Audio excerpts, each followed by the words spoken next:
नमस्कार, कसे आहात? बघा, सकाळी मुलगा कामाला गेलेला, म्हणजे गेला कामाला, तर मी नाश्ता बनवलेला पोह्यांचा. आता गॅस पुसून काढते स्वच्छ. आज बुद्ध पौर्णिमा आहे म्हणून मी पुरणपोळीचं जेवण बनवणार आहे. बघा, छानपैकी असं.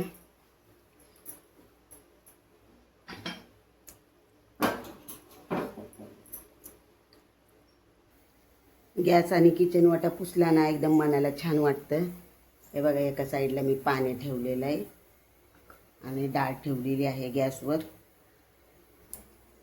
भांडे तर बघा किती घासायला.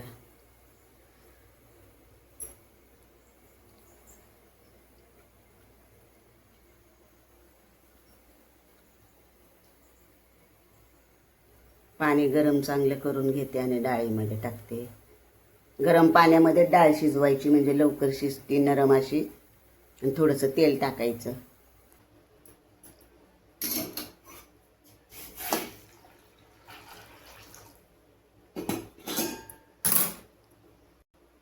मला आहे ना, पहिल्या पुरणपोळ्या बनवायलाच येत नव्हत्या. मी जर पुरणपोळी बनवली ना, माझे मिस्टर बोलायचे कोणाला देऊ नकोस, लोक नावं ठेवतील.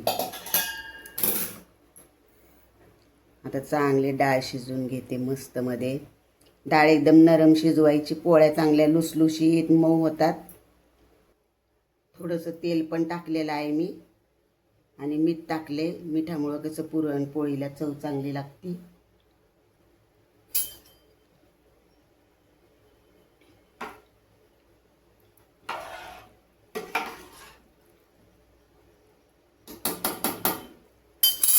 लो टू मीडियमवर चांगली शिजवून घेते डाळ.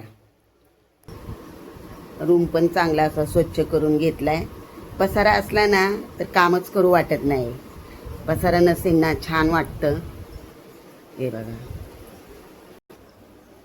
ही मसाल्याची बरणी आहे. मस्त मध्ये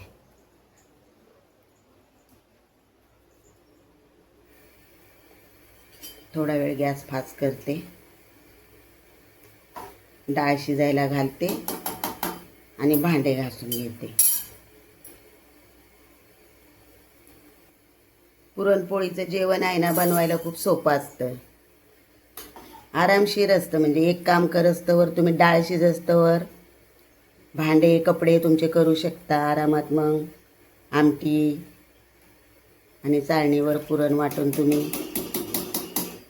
पोळ्या करू शकता.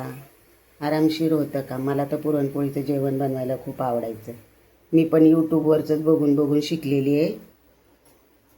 मला तर येतच नव्हतं. आणि आता इतक्या छान पुरणपोळ्या बनवते की मिस्टर माझे ना 2-2, 3-3 खातात. भांडे घासताना बघा अंगावर पाणी खूप उडतं. मिशोवरून हे मी मागवले, त्याच्यामुळे अंगावर पाणी उडत नाही, काही नाही. 2 भेटलेले आहेत मला. पाणी पण बघा किती प्रेशरने येतंय. हे बघा. आणि माझं तसं जरा पोट मोठं आहे ना, पूर्ण पोट माझं मॅक्सिली जायची. आता छान वाटतंय का. पाणी पण किती फास्ट येतंय, फ्लो खूप छान येतोय. भांडे पण छान निघतात. भांडे बघा घासून झाले आणि पाणी टाकायची गरज नाही, फक्त असं फिरवायचं. हे बघा.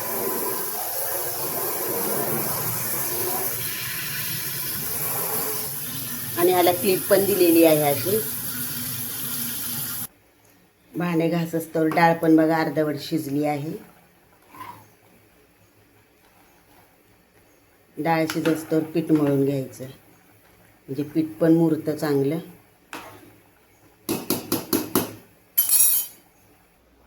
पीठ मळण्यासाठी बघा मी मीठ टाकलेलं आहे. 2 वाटी गव्हाचं पीठ घेतलेलं आहे आणि अर्धी वाटी मैदा घेते, म्हणजे घेतलाय.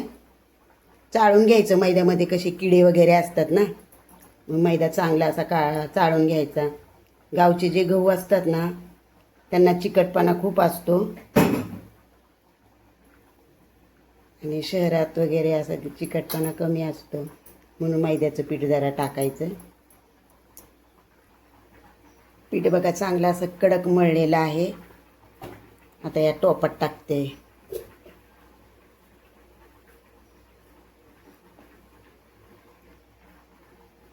आणि पाणी टाकते याच्यावरून थोडंसं.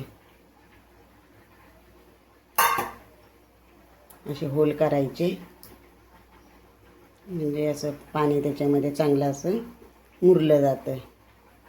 अजून थोडंसं पाणी टाकते. जेवढं पीठ पातळ असेल ना तेवढी पोळी खूप छान होते. मला कशी अशी व्हिडिओ काढायची सवय नाही आहे. मी फक्त रेसिपी वगैरेच टाकायचे. त्याच्यामुळं समजून घ्या, हळूहळू होईल मला सवय. डाळ पण शिजलेली आहे. येळवणीचं पाणी जास्त टाकायचं म्हणजे डाळ शिजत घालताना पाणी, त्याच्यामुळं आमटी चांगली होते. एक्स्ट्रा पाणी टाकावं लागत नाही, थोडंसंच टाकावं लागतं. चव देते आमटी चांगली. मग डाळ शिजत घालताना नेहमी पाणी जरा जास्त टाकायचं. आमटीसाठी मी लसूण आणि खोबरं घेतले आणि बघा कोथिंबीर घेतलेली आहे. आता कोथिंबीर वगैरे स्वच्छ धुवून घेते आणि वाटून घेते मसाला चांगला असा बारीक वाटायचा. खोबऱ्याचं प्रमाण जरा कमीच घ्यायचं. डाळ बघा शिजली. येळवणीचं पाणी काढले म्हणजे आमटी करायची. आणि बघा डाळ पण अशी गुळामध्ये अशी परतून घेते. आमटी करण्यासाठी बघा मी कढई ठेवलेली आहे. आता राई टाकते. राई बघा चांगली तडतडली. आता जिरं टाकते, कढीपत्ता टाकते. कढीपत्ता टाकल्यावर खोबऱ्याचं वाटण टाकते. खोबऱ्याचं वाटण टाकल्यावर हे लाल तिखट आणि हळद मीठ टाकते. हे आमचं घरगुती लाल तिखट आहे. चांगले याला परतून घेते. मी मसाले काही भाजून घेतलेले नव्हते. मसाला बघा छान असा परतलेला आहे. आता ही येळवणी टाकते याच्यात.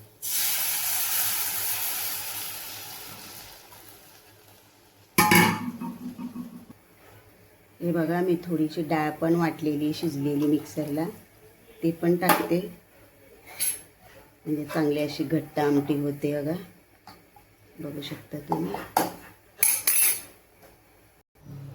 आमटीला बघा छान अशी उकळी आली. आता कोथिंबीर टाकते. आमटीला बघा कलर किती छान आलेला आहे.